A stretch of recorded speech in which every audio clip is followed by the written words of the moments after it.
Ros-Lehtinen. Well, thank you so much, Mr. Smith, and we are blessed in Congress to have a leader of human rights with the passion, the intelligence of Chris Smith. We thank him for his ongoing and relentless pursuit of liberty throughout the world and respect for human rights.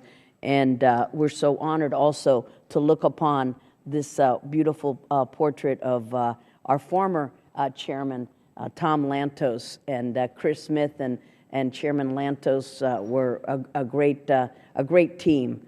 And but he's still with us, and we're so fortunate to have one of his daughters carrying on his work. And I'd like to thank Mrs. Abedini for joining us today. Our thoughts and our prayers are with you. They're with your family, your husband, and we commend you for your determination and perseverance to obtain his release.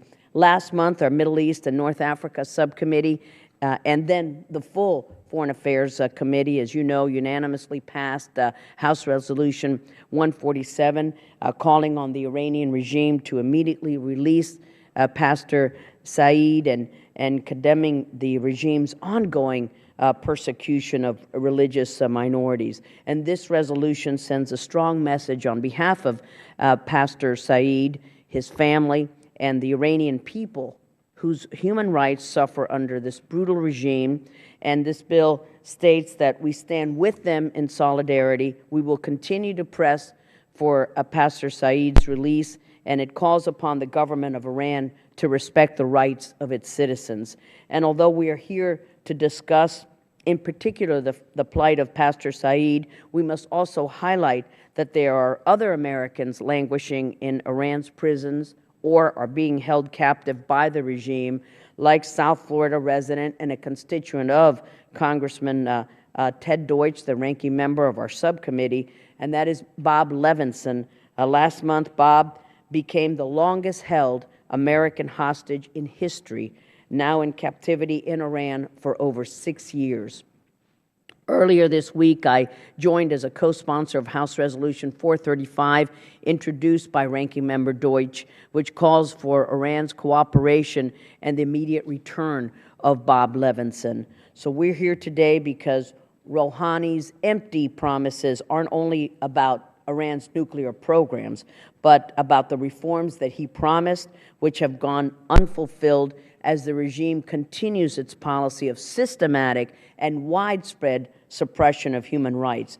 On the campaign, Rouhani's charming words indicated that the regime would ease its repression of social freedoms and human rights. However, we must judge this regime not by its words, but by its actions, and in this regard, it has utterly failed. Since Rouhani took office, the rate of executions in Iran has sharply accelerated, with more than 300 executions carried out since August alone.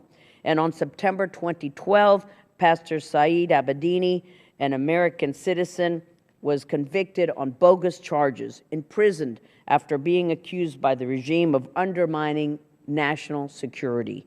But his only so-called crimes were what? Working to establish an orphanage and practicing his Christian faith.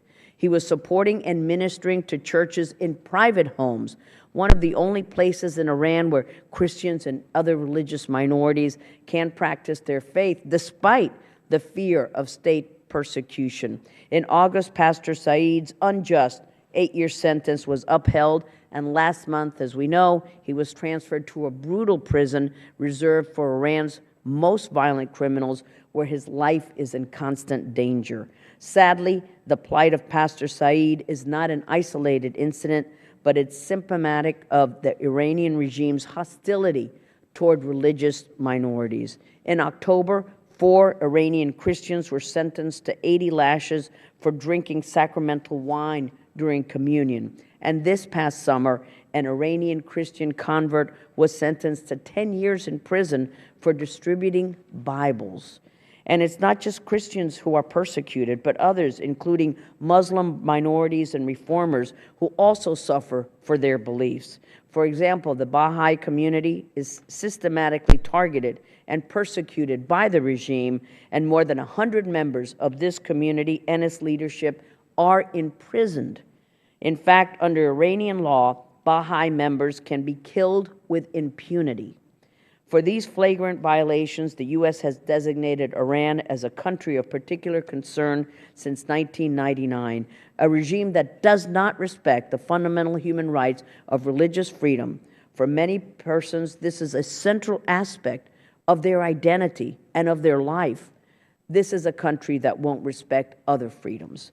We saw this when the regime crushed the freedoms of speech and assembly during the Green Revolution of 2009, when the administration sadly missed a critical opportunity to express support for the Iranian people.